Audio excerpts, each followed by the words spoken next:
what's happening is that all of us are experiencing in the aggregate the wrongs that the human species is conducting on a daily basis, which we do not attempt to rectify and stop through our inaction.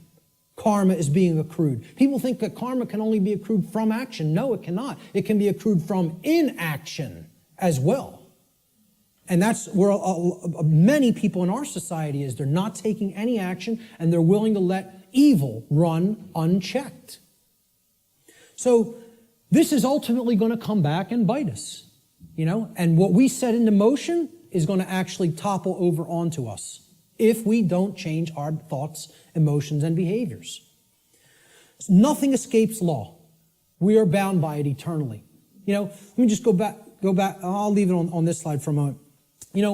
For some people familiar with my work, you've seen me break down the Matrix trilogy. And the law of cause and effect is brought forward extensively in the second Matrix movie, The Matrix Reloaded. And the scene that encapsulates this the most is the character of the Merovingian, who tells to the heroes who want to be free from the Matrix and its control, okay?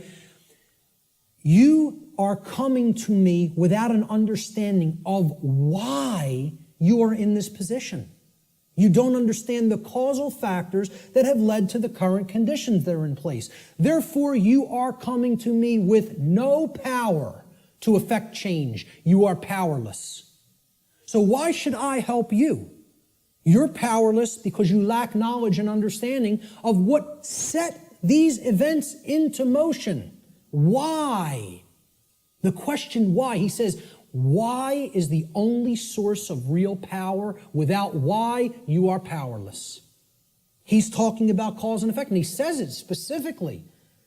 Causality, he calls the only real truth. And this is the villain. The words of truth come through it's a big technique in Hollywood too. The words of truth are spoken by the villain in the movie or in the series. Okay? But if you listen, and there is a twist, a dark twist to what he says. He says free will is like an illusion. No, it is not. That's where the dark occultist is trying to trip up the heroes. There are both free will and natural law. He tries to say free will. The Morpheus character says to him, everything starts with choice. And Morpheus is correct. Our choices set that causality into motion before it becomes an effect. And the Merovingian tries to tell him, no, there is no free will. That's where the dark occultist will give you the bulk of truth and then poison it with that one thing he wants to get you to accept. Okay? So the next thing that needs to be understood is the two planes. All right? There's the plane of effects and then there's the plane of causes.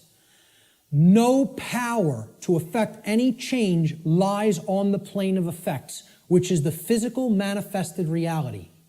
Again, what already is, nothing can be done about. What already is, you cannot change. You cannot change the past. You can change what it is starting now and make sure that it gets changed in the future. But right now, what is the truth, and all you could do is accept that or reject it. You can't change the past.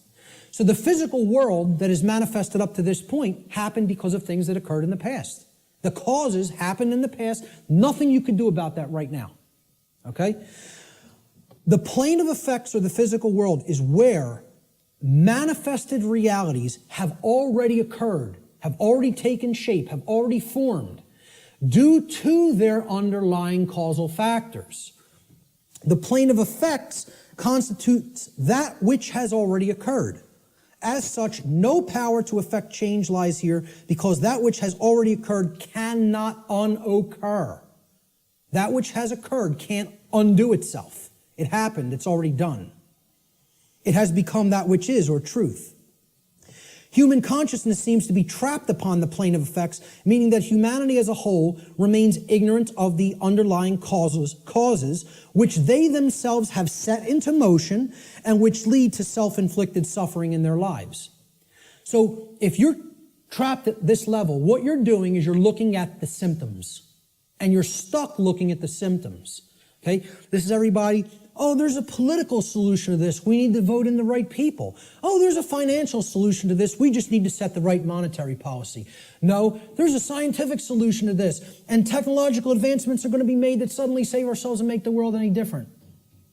And they think all of this is going to be done while slavery is still in place. Well, again, good luck with that. And let me know how it works out. Okay? I speak at free energy related events. I work with the Tesla Science Foundation. I speak at MUFON-related events that talk about disclosure of extraterrestrial presence, okay? Both of these communities don't understand. The things that they say they want are impossible. And I'm going to start talking about them in this way more openly, because I've kind of like given them some soft teachings, and I think they need to hear it a little bit more harshly, because both of these communities are not talking about morality to the extent that they need to. They think we're going to have free energy, but nothing's going to change as far as the social structure of the world goes. We'll just develop free energy and that'll magically save us. We'll still have slavery, but free energy will be here and the world will be a magically better place. The UFO community, they often think, oh, we're going to get disclosure. They're going to come out and tell us everything they know about other intelligences that are out there in the galaxy and in the universe with us, okay? And they think they're going to get that in a climate of slavery. Well, good luck with all those things. You got to take down the existing structure first, okay? People think, oh, we got to build the new world while the old one decays. You have to destroy the existing power structure with the power of truth before anything new is going to grow here. Because this place is a garden full of weeds, of poisoned ideologies and completely erroneous belief systems that have no bearing on truth whatsoever and cannot get us what we say we want. Until those thoughts are changed, don't expect the results you want. So to the free energy movement, I say you're never going to get free energy in a climate of slavery. To the UFO community, I say you will never get disclosure in a climate of slavery. Slavery has to end first. Then you could get what you say you want. So, again, no power to effect any change lies in the world of effects. Cannot be done. You are rearranging the deck chairs on the Titanic while it sinks. You're not creating any change doing those things because the underlying causes aren't changing. And the underlying causes are how we think, how we feel, and how we behave. And no one wants to look at that. They want to think all those things can stay in place and I could magically get what I want. I want to keep my hand over the fire, but I don't want it to burn and blister. Well, enjoy. See, find out what you get when you do that, because that's what we're doing when it comes to natural law.